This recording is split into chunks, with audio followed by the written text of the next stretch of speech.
Raha vantany vao manana ny diplaoma bakalorea ny olona iray dia efa afaka manaraka fiofanana fikirakirana ny fanondranana entana ny ivelany ao amin'ny Institut National de commerce et de la concurrence zany toy ireo vao nivoaka ary nanaraka fiofanana 3 volana dia nisafidin'ny cycle court izy ireo ary azo ambara fa dia mahafehy zany tontolo iray zany ho rahantsika ny fanajaty.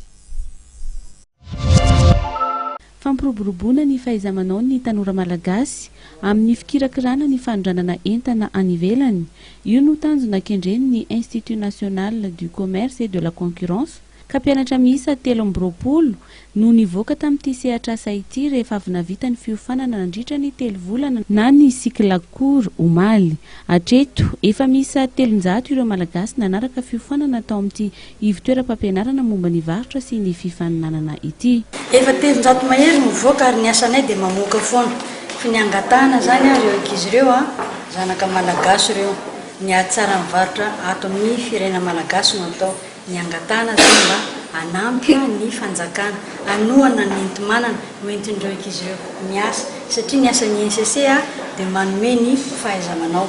Ka raha ny fahaiza-manao dia efa atokisana ireo mpianatra ireo na izy hiasa tena na izy hiasa amin'ny orinasa zay zany efa atokisana. Ny anaovana ny Incc zany anomezana fahaiza-manao mikasika ny fanondranana ny entana ny ivelany fa mila entimanana koa ny fanaovana ny asa voalohany ka mangataka ny fanjakana satria ny Incc tsy afaka anome entimanana ny mpianatra fa ny fahaiza-manao no omenay dia mangataka ny fanjakana zany mba hijery kaiky mikasika an'ireo mpianatra ireo. Efa misy ihany koa ny formation modulaire ho an'ireo maniry te hianatra nefa efa manana asa ka efa misy ny fotoana natokana an'izany. Manomboka zao zany satria be dia be ny fangatahana amin'ny cycle court ho an'ilay olona tsy afaka mamonjy ny cours amin'ny fotoana fiasana dia ho izy ny atao hoe formation modulaire.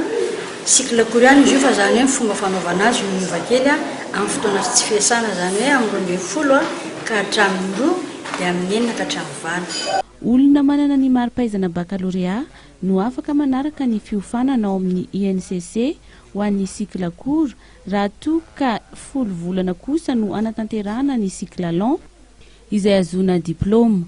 Ho an'ireo mpianatra rehetra mivoaka ao amin'ny Incc dia efa manana ny traikefa ahafahana miantsehatra eo amin'izay asa fanondranana entana makany ivelany izay ary misy ny fidinany fotony any amin'ireo serana tsambony Tomasina.